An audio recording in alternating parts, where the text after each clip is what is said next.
Find the greatest and least value of sine inverse x whole square plus cos inverse x whole square. तो देखिए इस तरह के function में हमें क्या करना है, जैसा आप ये देख रहे हैं कि ये sine inverse x whole square plus cos inverse x whole square हो रहा है, मतलब कि क्वाड्रेटिक फॉर्म में है। और किसी भी क्वाड्रेटिक फंक्शन का अगर हमें मैक्सिमम और मिनिमम वैल्यू निकालनी होती है तो हम उसे परफेक्ट स्क्वायर में कन्वर्ट करने की कोशिश करते हैं। तो वही काम पहले हमें यहाँ पे करना है। और यहाँ पे ये भी देखना है कि ये साइन इनवर्स एक्स भी चल रहा है और कॉस इनवर्स एक्स भी चल रहा है। तो पहले हम इन दोनों में से किसी एक को दूसरे फंक्शन के फॉर्म में कन्वर्ट करेंगे। सो हमने जो है इसे एज्यूम कर लिया, लेट y इक्वल टू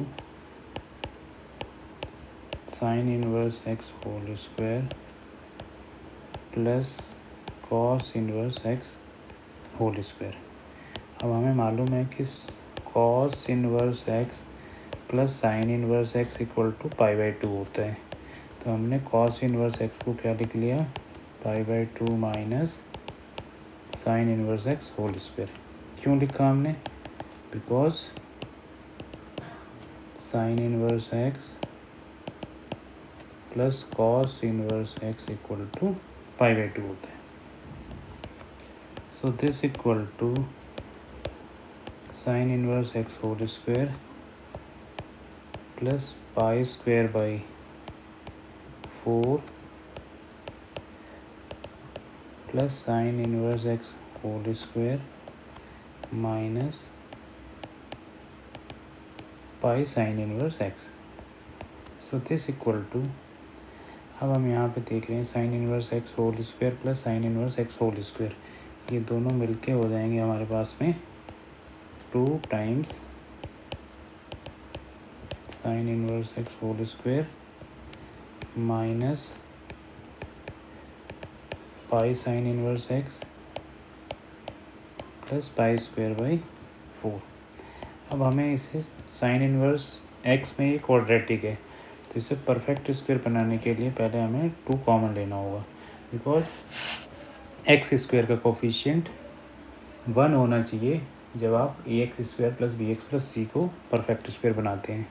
तो हमने इसमें से 2 कॉमन लिया, then this will be sine inverse x whole square minus π/2 sine inverse x plus π²/8।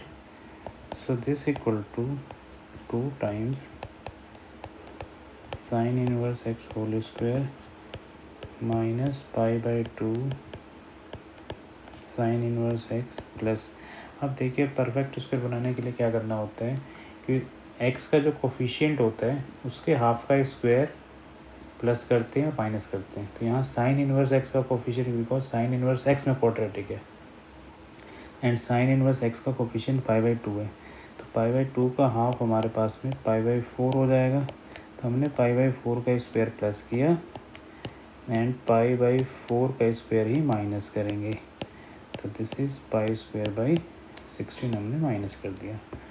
So this equal to 2 times, अब ये बन गया sine inverse x plus minus π/4 whole square, यहाँ तक का टर्म, ये जो टर्म है ये a² plus b² minus 2ab की फॉर्म में, प्लस ये हमारा हो गया 8 2 जा 16 2π² माइनस π², दैट इज़ π²/16। ये आपकी y की वैल्यू आ गई जो कि हमारा परफेक्ट स्क्वायर के फॉर्म में आ गया। अब इसमें हमें क्या करना है, अब हमें चलना है साइन इनवर्स एक्स पे। साइन इनवर्स एक्स जो है ये हमारा π/2 एंड माइनस π/2 के बीच का एंगल है। हमारा अब कोशिश ये है कि इस एक्सप्रेशन को लिमिट के अंदर लाना, और लिमिट के अंदर कैसे लाना कि मतलब मैक्सिमम और मिनिमम वैल्यू क्या हो सकती है। तो उसके लिए हमने क्या किया कि साइन इनवर्स एक्स के बारे में हमें मालूम है कि ये माइनस π/2 से π/2 के बीच में होता है, तो हमने पहले ये लिख लिया। अब दिस इम्प्लाइज, अब ये देख रहे हैं कि साइन इनवर्स एक्स माइनस π/4 हो रहा है, इस वहाँ पे साइन इनवर्स एक्स माइनस π/4 हो रहा है। तो उसके लिए हम क्या करेंगे कि इस थ्रू आउट इक्वेशन में माइनस π/4 कर देते हैं। तो pi by 2 minus pi by 4 is less than sign inverse x minus pi by 4 is less than pi by 2 minus pi by 4. So this implies this will be minus 3 pi by 4 less than equal to sin inverse x minus pi by 4 is less than pi by 4. अब ये है जो हमारा equation first है, इसमें देख रहे हैं कि अब हमें पाई स्क्वायर बाई 16 भी प्लस करना है, तो हमने इस इक्वालिटी में पाई square by 16 through out plus कर दिया। तो this plus pi square by 16 is less then, sorry इसमें हमें एक चीज़ ये करना था, हम एक चीज़ भूल चुके हैं कि इसमें हम ये देख रहे हैं कि sign inverse x minus cos inverse sine inverse x minus pi by 4 का होल स्क्वायर हो रहा है। तो इसमें जब आप स्क्वायर करेंगे sign inverse x minus pi by 4 का आपने जब स्क्वायर किया तो ये स्क्वायर वाली जो वैल्यू होएगी, तो ये तो हमें मालूम है कि स्क्वायर की वैल्यू पॉजिटिव होती है, तो ये ग्रेटर देन इक्वल टू 0 हो जाएगा sine inverse x minus pi by 4 का whole square, and less than equal to होगा, अब देखिए पाई स्क्वायर बाई 16 होना है और इधर में 9 पाई स्क्वायर बाई 16 होना है। तो पाई स्क्वायर बाई 16 और 9 पाई बाई स्क्वायर 16 में सबसे बड़ा जो होगा वो 9 पाई स्क्वायर बाई 16 होगा। So this will B 9 pi square by 16। यहाँ पे ध्यान देने की चीज़ है कि अगर ऐसा हो इनइक्वालिटीज़ में कि x is less then a and greater then b, तो जब आप स्क्वायर करते हैं तो ये आपका जो है, और यहाँ पे ये भी मालूम है कि b square is greater than a square, तो ये इनइक्वालिटीज़ में जो है क्या होगा कि x square is less than b square and greater than equal to 0 हो सकता है। तो उसकी के अकॉर्डिंग हमने यहाँ पे 9 पाई स्क्वायर बाई 16 कर दिया।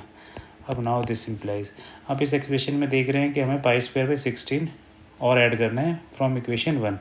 सो हमने इसमें पाई स्क्वायर बाई 16 हमने प्लस कर दिया, sine inverse x minus pi by 4 whole square plus pi square by 16 is less than equal to 9 pi square by 16 plus pi square by 16. So this implies pi square by 16 sin inverse x minus pi by 4 whole square plus pi square by 16 और less than equal to 10 pi square by 16। अब हम from equation 1 से देखें तो हमने सब कुछ convert कर दिया है इस फॉर्म में, बस थ्रू आउट हमें 2 से मल्टीप्लाई करना रह गया, because y equal to 2 times sine inverse x minus pi by 4 whole square plus pi square by 16 है। तो अब इस इनइक्वालिटीज़ में 2 से मल्टीप्लाई कर देते हैं through out. So this will B pi square by 8, because 2 से मल्टीप्लाई करेंगे तो 2 से हमने 16 को कैंसिल आउट कर दिया। This will be 2 times sine inverse x minus pi by 4 whole square plus pi square by 16, और ये लेस देन इक्वल टू हो गया 10 pi square by 8। So this implies pi square by 8 is less than y is less than equal to, इसे हम 2 से cancel कर देंगे तो 2 5 ज़ा 10 एंड 2 4 ज़ा 8। तो देयरफॉर मैक्सिमम वैल्यू जो होएगी, maximum value of y will be 5 pi square by 4 and minimum value of y will be pi square by 8। तो इस टाइप का अगर कोई भी क्वेश्चन आता है तो उसको आप इसी तरीके से सॉल्व करें।